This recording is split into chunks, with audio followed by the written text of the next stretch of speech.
Hello friends, welcome back to PHP echo. और PHP tutorial के इस सेशन में आज हम लूप्स की बात करेंगे। पिछले ट्यूटोरियल्स में हमने इफ पढ़ा था, इफ एल्स पढ़ा है और पीएचपी स्विच के स्टेटमेंट पढ़े हैं। ठीक है, जो वैलिडेशंस के लिए यूज़ होते हैं बेसिकली। ठीक है, और यहाँ पे हम अब लूप्स की बात करेंगे। तो सबसे पहले ये समझ लेते हैं कि लूप्स होते क्या हैं। देखिए, लूप्स मतलब ये होता है कि जब तक हमारी कोई कंडीशन ट्रू होती रहेगी, ठीक है, कोई एक्सप्रेशन हमने दिया और उसमें अगर कंडीशन हमारी ट्रू होती रहेगी तो हमारा जो लूप है वो कंटिन्यू चलता रहेगा। मतलब वो स्टेटमेंट के ऊपर स्टेटमेंट, स्टेटमेंट के ऊपर स्टेटमेंट देता रहेगा। ठीक है, जब तक वो कंडीशन क्या है, फॉल्स नहीं हो जाती या कंडीशन अपने एक्सट्रीम लेवल तक नहीं पहुंच जाती। ठीक है, या मान लीजिए हमको कहीं पे मल्टीपल डेटा फेच कराना है या हमको कोई ऐसा प्रोग्राम करना है जिसमें बार बार हमको क्या बार बार उस एक्सप्रेशन की ज़रूरत पड़ रही है, तो वहाँ पे हम लूप्स का यूज़ करते हैं क्योंकि वो हर बार कंडीशन को चेक करता है और स्टेटमेंट को प्रिंट कराता है। तो आज बेसिकली हम यहाँ पे दो लूप्स पढ़ेंगे। सबसे पहला जो पढ़ेंगे वो हम पढ़ेंगे वाइल लूप, ठीक है, और दूसरा पढ़ेंगे डू वाइल। देखिए, ये दोनों ही लगभग सेम काम करते हैं, लेकिन वाइल और डू वाइल में छोटा सा डिफरेंस है। वो क्या है मैं आपको यहाँ पे थ्योरेटिकली बता देता हूँ, उसके बाद प्रैक्टिकली भी हम देखेंगे। देखिए, वाइल में क्या है कि कंडीशन जब तक आपकी मिलती रहेगी वो क्या है, फेच कराता रहेगा और ये काम शुरुआत से होगा। ठीक है, लेकिन डू वाइल में क्या है कि अगर कंडीशन फॉल्स है तो एक बार वो एग्जीक्यूट जरूर स्टेटमेंट कराएगा, उसके बाद कंडीशन को चेक के लूप को एंड कर देगा। मतलब अगर कंडीशन ट्रू नहीं है तो वाइल में क्या है, शुरू से ही लूप का एंड हो जाएगा, कोई भी जो स्टेटमेंट है एग्जीक्यूट नहीं होगा। लेकिन डू वाइल में क्या है कि अगर कंडीशन गलत है तो क्या होगा, एक बार लूप जरूर एग्जीक्यूट होगा, मतलब एक बार स्टेटमेंट जरूर प्रिंट होगा, उसके बाद वो कंडीशन को चेक करेगा, अगर ट्रू होगा तो कंटिन्यू करेगा, नहीं तो एंड कर देगा। ठीक है, तो this is the basic difference between while and do while. तो इसको यहाँ पे प्रैक्टिकली देख लेते हैं, ज़्यादा अच्छे से समझ में आएगा। देखिए, सबसे पहले मैं क्या कर लेता हूँ, यहाँ पे मैं पहले मैं आपको क्या लिख देता हूँ, सिंटैक्स लिख देता हूँ वाइल का। तो देखिए, वाइल के लिए हम लोग वाइल कीवर्ड का यूज़ करते हैं। ठीक है, और उसके बाद हमने यहाँ पे स्मॉल ब्रैकेट्स दे दी और पैरेंथेसिस। यहाँ पे हम अपना क्या देते हैं, स्टेटमेंट देते हैं, मतलब एको वगैरह है या जो भी हमें मैसेज वगैरह देना है। ठीक है, और यहाँ पे हम क्या देते हैं, कंडीशन रखते हैं यहाँ पे। ठीक है, यहाँ पे हम कंडीशन रखते हैं, मतलब जो भी कंडीशन हमारी चेक हो रही होगी या जो भी हमारा इवैल्यूएशन यहाँ पे हो रहा होगा थ्रू ऑपरेटर या कोई भी। ठीक है, उसके बाद कंडीशन ट्रू होगी तो स्टेटमेंट प्रिंट होगा, अगर कंडीशन ट्रू नहीं होगी तो स्टेटमेंट प्रिंट नहीं होगा। ठीक है, तो ये हमारा इसका सिंटैक्स है वाइल का। तो चलिए इसको प्रोग्रामली समझते हैं। देखिए, मैं यहाँ पे वेरिएबल ले लेता हूँ $x और इसकी वैल्यू मैं ले लेता हूँ 1। ठीक है, $x की वैल्यू अभी मैंने ली है 1। अब यहाँ पे मैं कंडीशन रखता हूँ, if $x is less then और इक्वल टू 6। अगर मेरे $x की वैल्यू, ठीक है, 6 से या तो कम हो या बराबर हो, मतलब या तो 6 हो जाए या 6 से कम रहे, यानी 5 4 3 2 1 ऐसी रहे, या 6 हो जाए। ठीक है, पिछले ट्यूटोरियल्स में मैंने ऐसी कंडीशंस रख के इफ और एल्स के वहाँ पे प्रोग्राम किए हैं, वहाँ पे देख सकते हैं जाके।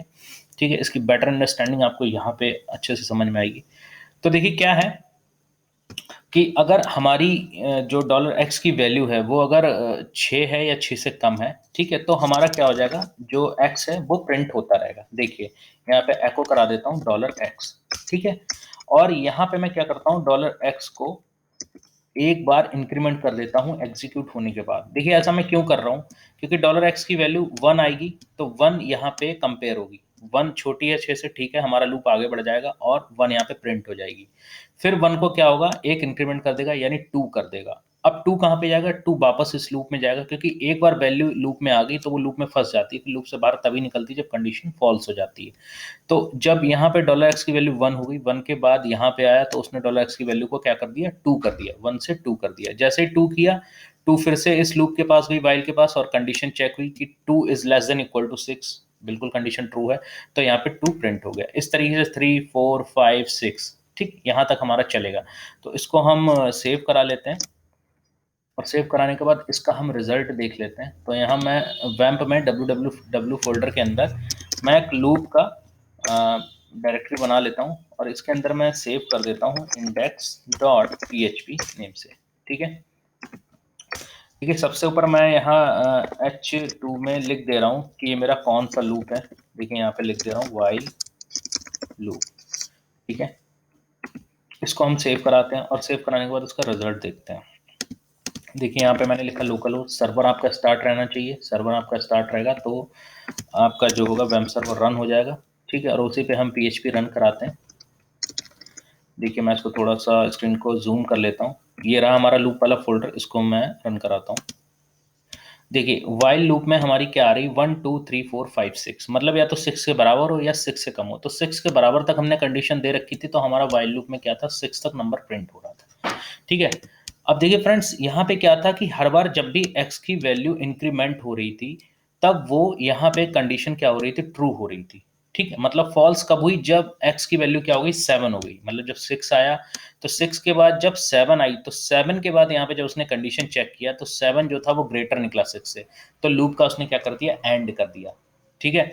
या मान लीजिए अगर मैं यहाँ पे क्या करता, जैसे अगर मान लीजिए मैं पहले कोई ऐसी कंडीशन रख देता जो हमारी इस कंडीशन को फॉलो ना करती, जैसे मैं यहाँ पे रख देता 7, ठीक है। अब 7 अगर यहाँ पे फर्स्ट टाइम 7 आएगा तो 7 के लिए ये कंडीशन तो गलत हो रही है। क्यों? क्योंकि 7 छोटा नहीं है ना बराबर है, क्योंकि वो तो बड़ा है, ठीक है। तो देखिए अगर मैंने वाइल में 7 मैंने रख दिया तो देखिए क्या होगा, मैंने यहाँ पे लिखा सेव। अब यहाँ पे मैं रन कराता हूँ, देखिए कोई भी हमारे पास आउटपुट नहीं आ रहा है, ठीक। तो वाइल लूप क्या करता है कि शुरू से ही कंडीशन को चेक करता है, और कंडीशन चेक करने के पश्चात हमारा जो भी रिजल्ट होता है वो देता है। लेकिन अगर मैं इसको डू वाइल से करता, ठीक है, देखिए मैं क्या कर लेता हूं, इसी में डू वाइल लूप यहाँ पे कर लेता हूँ, ठीक, डू वाइल लूप कर लेता हूँ। अब सबसे पहले मैं यहाँ पे क्या लिखूंगा, सबसे पहले मैं यहाँ डू वाइल का जो मेरा क्या कहते हैं सिंटैक्स है वो लिखूंगा। तो देखिए सबसे पहले हम लिखते हैं डू, डू के बाद हम देते हैं पैरेंथेसिस, ठीक है। पैरेंथेसिस हमने दे दिया। उसके बाद हम क्या करते हैं, इस पैरेंथेसिस के बाद हम क्या करते हैं, वाइल लिखते हैं और वाइल में कंडीशन देते हैं, ठीक है। तो ये डू वाइल का हमारा क्या होता है, सिंटैक्स हो जाता है, तरीका हो जाता है लिखने का, ठीक है। अब देखिए यहाँ पे हम करेंगे क्या, देखिए जैसे हमने क्या किया था कि हमने $x की वैल्यू यहाँ पे ले ली इक्वल टू 1, ठीक है। तो यहाँ डू में मैंने करा दिया कि क्या हो, $x की वैल्यू प्रिंट हो जाए। देखिए मैंने एको कर दिया $x, ठीक है। उसके बाद हमने क्या करा, $x का इंक्रीमेंट कर दिया। अब जब $x की वैल्यू यहाँ पे 1 आई, ठीक है, 1 प्रिंट हो गई। उसके बाद 1 का क्या हुआ, इंक्रीमेंट हुआ, मतलब 2 हो गया। अब ये 2 वैल्यू कहाँ जाएगी, इस कंडीशन में, मतलब हमें जो कंडीशन रखनी है, तो हमने यहाँ पे लिखा $x is less than equal to, मान लीजिए 6, यहाँ पे हमने फिर से कर दिया, ठीक है। तो जब 2 यहाँ पे आई तो 2 यहाँ पे क्या हो गई, प्रिंट हो गई, ठीक है। फिर 2 प्रिंट हो गई, फिर 3 प्रिंट हो गई, फिर 4 प्रिंट हो गई। तो पहले इसको सेव कर लेते हैं, इसका आउटपुट देख लेते हैं। देखिए डू वाइल लूप में क्या हुआ, 1 2 3 4 5 6, ठीक है। मैंने 1 से शुरू किया था, तो पहले उसने 1 दिया, फिर इंक्रीमेंट 2 किया, फिर 2 दे दिया, फिर 3 दे दिया, फिर 4 दे दिया, फिर 5 दे दिया, फिर 6 दे दिया, ठीक।